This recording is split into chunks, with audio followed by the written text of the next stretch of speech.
What's up guys, Kami here. Hope you're all doing awesome as always, and today I want to talk about the tools that I use for iRacing, or my overlays and my settings for iRacing.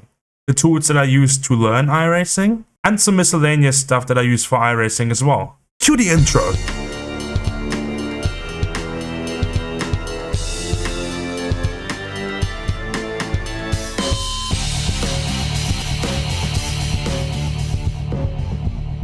But the first thing I'm going to show you are my graphics settings, which are very important.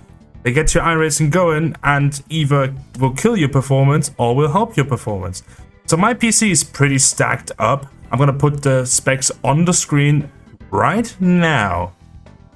I'm going to leave them there for until now. Bye, have a great time. I'm going to try to explain all the settings and why I have those settings on, just so you know what you want to do, what you need to have on, this enabled or disabled. So let's go over it. Sky clouds. Why do I have sky and clouds on high detail? Let me explain. The clouds move very dynamically. So instead of just jumping around on medium detail every like X amount of seconds, on high detail they actually move properly. So the shadow actually moves about with the game properly. As for the cars, I have high detail on, so all the cars are in high detail, the liveries, polys, etc. Hit objects medium, I don't need all the people to move around. Event grandstands on high, that's just all the stuff around the track, which I really like to have on high, either for the stream or for myself, since I am kind of a big fan of immersion, so this setting helps it. As for my crowds, I have them set to low detail. Turning them off obviously puts them into mode, which is over already, so I don't want that. Putting them on anything above low will make them 3D, which is a huge performance hit. And I ain't gonna sit there in my car, drive laps in a very important race, and look out into the crowds to see if they're actually 3D. So they are on low, which makes them 2D, which is perfect. Objects are on high, which obviously makes stuff on the track side look very pretty. Particles are on high as well, just so you get all the sparks and all the detail in the particles. Grass thrown at you, rubber thrown at you, etc. The full res is ticked for that, makes it look much better. Now for the biggest thing that I've ever seen that iRacing people are conflicted about. Max cars. So max cars should always be set to 63 because the telemetry lines up with it. Let's say you use XYZ overlay tool to get overlays into your iRacing. With max cars 63, a track map, for example, as I use on my stream, will always have every car rendered out on the track map. How you can get some performance out of having max cars 63 is by drawing cars, more or less. I use draw 20, which is the cars in front of me. So it renders 20 cars in front of me, and I use in the brackets 12 cars, which is for the mirrors. Dynamic LOD you want to turn off so it doesn't just dynamically change your level of detail. Frame rate, I'm locking my own frame rate to 165 FPS or Hertz, which I'm using 144, so I have some buffer to mitigate some input latency. Anisotropic filtering on 2x. MSAA samples are off because that's just performance killing. Now we come to nighttime stuff and shadows. So you want to enable rendering dynamic track data because that will show all the rubber build-up on the track, which is especially good on endurance races, obviously. You want to have the shadow maps and cloud shadows on because it looks prettier. Object self-shadowing is a pretty good performance killer. If you go over curbs, for example, it either shows or doesn't show shadows, and I just like the immersion of actually seeing a shadow when a car hits a curb instead of seeing nothing. Dynamic objects you want to have main view only. Night shadow maps and wards are turned on. This is for night driving. I have both enabled, even though they both can kill your frames. I just like the look of it. It's just my personal preference on looks. Number of lights, it's also a huge thing. I have it set to 2. I don't know exactly how it handles different lights. It doesn't look prettier in terms of coloring or light coming in if you have a higher number, in my opinion. Not that I can see, at least. So I have it set to 2, so it's at least not just one source. I have no filter. Dynamic cube maps and fixed cube maps, you want to disable those. Disable those at all costs, no matter if you have a 4090 even. Disable them. Shader quality is set to ultra, which obviously it's a shader map. It's a shader filter, which gives you lighting stuff, etc. I hide my steering wheel in the game because it's lined up with my display anyways. 2-pass trees, I'm not looking at trees while I'm driving the car. High quality trees, why would I need high quality trees? Just tick those two off. Cockpit mirrors, I'll leave them disabled because they're a frame killer, and I would only use either the monitors you have in GT3s and GTPs, and maybe the rearview mirror of the MX-5 because that's just hilariously big. So I have it off, I just use my virtual mirror, that's it. Higher details in mirrors is something I have on for the stream. It looks alright when people look into the mirrors. Headlights on medium, which is fine. Headlights on track and mirrors, it's also fine. I just like to having them on when I'm looking into my rearview mirror. Motion blur off, obviously. Anti-aliasing on FXAA, which uses a lot of performance, but it looks much better than SMAA in my opinion. SSR, a big one after the rain update. You want to at least have it on high rain only. I put it on high always because I just like reflection. So for the small settings here, I have sharpening off because I don't like the look of it. HDR you want to have on even without an HDR screen. The lights on your rev counter, for example, will have some bloom around them, which looks really good. SSAO is turned off. Video memories for high-res cars is also ticked on. 2048 by 2048 car textures because I want the cars to look good. So now that we talked about my iRacing settings, let's get right into the first thing I use on iRacing. It is very detrimental to me and it is actually a really good tool, even though it's very underappreciated for what it is. I'm talking about this little tool called iRacing Manager. It's a very underrated tool and it's not very known as far as I can tell. I don't know many people that actually use iRacing Manager. It is a tool that will launch your iRacing tools whenever you launch iRacing or whenever this tool starts. You can also enable tools to start by themselves. In this edit program screen, for example, you can also make it so the programs start hidden, which I have enabled for RaceLab apps because I don't want the screen to come on. I have it starting up with iRacing and stopping with iRacing, so the overlays just close themselves when I close iRacing, which is pretty practical. Which then leads us to the first tool that I actually use all the time when I'm racing on iRacing, which is RaceLab apps. I'd like to clarify that none of these tools are being sponsored. So what I mean by this is that I'm paying out of my own pocket to be able to use some of these tools.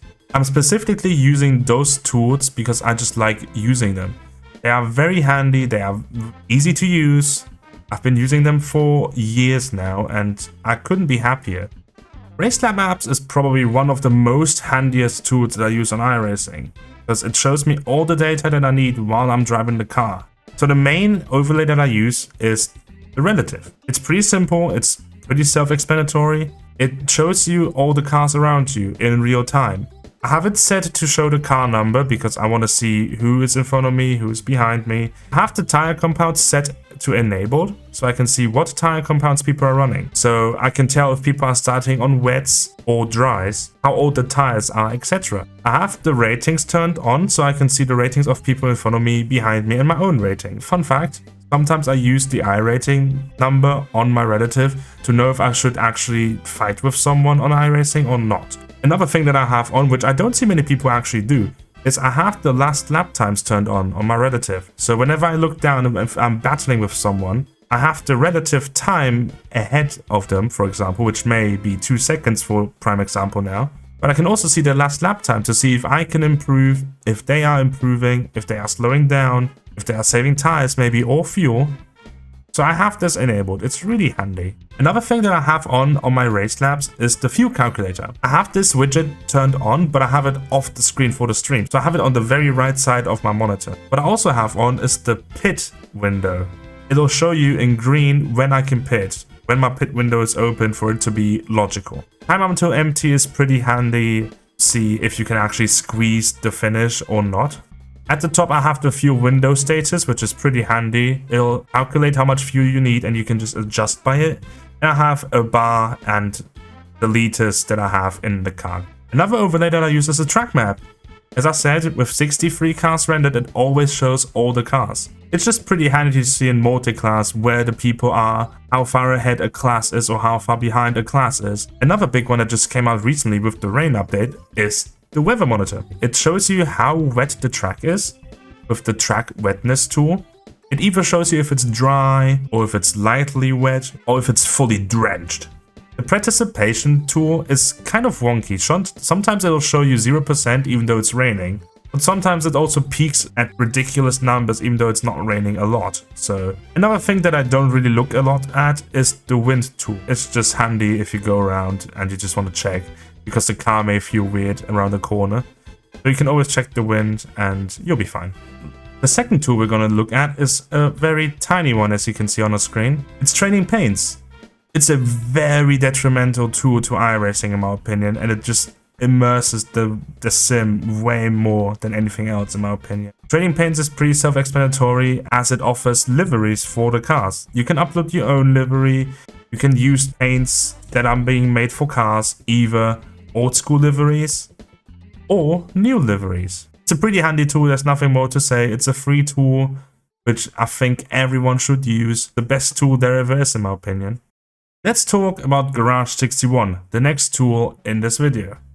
You may ask yourself what Garage 61 is. It has a name that could be anything. Garage 61 is a telemetry app which uses iRacing's own telemetry files to record speeds, your braking input, your throttle input, lap times, everything, and puts it into its own site. It's one of the best tools, and instead of installing Motec, which is super tricky to use, it's pretty handy to have a tool that is so simple and just runs on your PC while you're driving and just does everything for you. So what this tool allows you to see is your speeds, your steering inputs, etc. just like I mentioned before. For example, if we want to see the first sector, how I'm doing in it, you will be able to see your brakes, for example, which I was peaking at 50% into turn 1. It also shows you the ABS engagement. It also shows you your gearing. In some cars you may use a higher gear than some others just because of the torque curve and the power band you're gonna get in the car. What else you can do in Garage 61 is compare your lap times, your telemetry with other drivers. I'm using Bruno Mello for this example because he was in the race with me. So in this prime example into turn 1, you can see that I'm hitting my brakes much harder initially than Bruno, for example, while he is getting on them softly. So this is a very detrimental tool to see where you can gain some lap times, where you can find pace. It's really, really helpful. I can assure you, I can definitely tell you that I've actually gained time in the MX-5 just because of me checking my telemetry. Now we come to the last tool that I use for iRacing, which is a very big one because it is, again, going back to the budget stuff that I talked about in the last video. It is IRPA, which is iRacing Purchasing Assistant. It's really helpful if you want to save a buck on iRacing content, which is very, very expensive. So I've spent a lot of money on tracks, cars, and just buying stuff to use during certain seasons in iRacing. What this tool allows you to do is get the maximum out of your money. So for prime example, the Ferrari 296 GT3 is being used in 9 series. 9 series is quite a lot of driving for one car. Same could be said for the tracks as well. For example, Circuit de Spa-Francorchamps, which just got a re-release with a new scan, is being used 31 times this season. So it would be a no-brainer to not buy it this season. So using IRPA as a tool to gain more out of your iRacing without spending a ton of money is a really great tool to have. I put all the links down in the description of all the tools that I've used. Thank you for watching. I hope that video was useful. I hope you learned something today. Either a tool that you haven't used yet or a website that you haven't visited yet. Also, I want to say a huge thank you for everyone subscribing and watching the last video. It really did some numbers, so I can't thank you enough. Again, if you like what you're seeing, why not hit the thumbs up button and maybe subscribe? I appreciate you all watching. I hope you have a great day or great night, and I'll see you in the next one. Goodbye. I appreciate y'all.